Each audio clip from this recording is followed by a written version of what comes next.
جو خود ہی راستہ بھولی ہوئی ہو وہ دوسروں کی راہبری کیسی کر سکتی ہے؟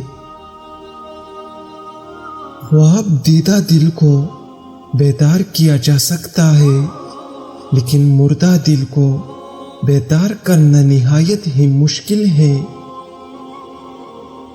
جو بندہ دنیا میں رہ کر دنیا کی محبت سے بچتا ہے اس نے اپنے آپ کو بھی فائدہ پہنچایا اور دوسروں کو بھی۔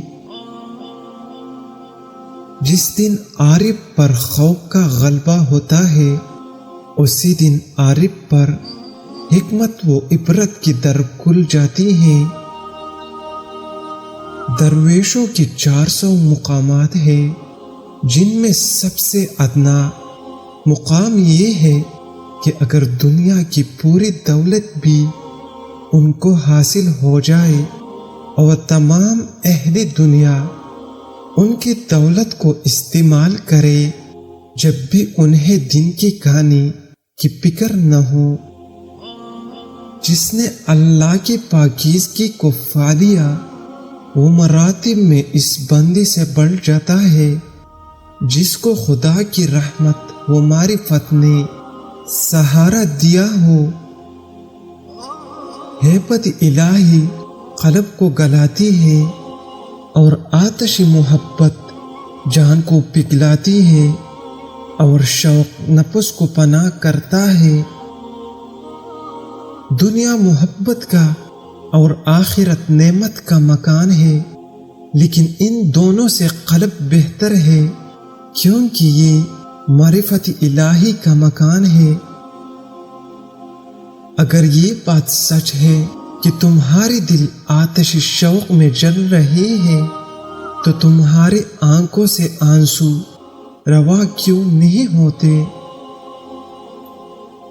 اس دنیا میں اللہ کے حضور دعا کرنے والا ایسا ہے جیسے اونٹ بٹانے والا لخ لخ کرتا ہے۔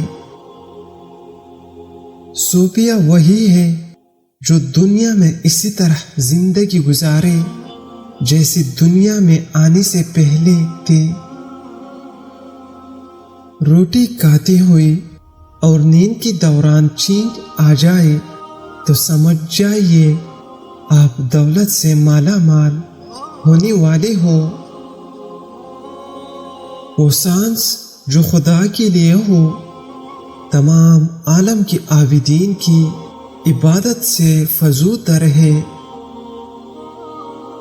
جو بندہ جو کسی بھی انسان کے دل کو دکھ نہیں دیتا روز قیامت اس کی قدر و منزلت زیادہ ہوگی۔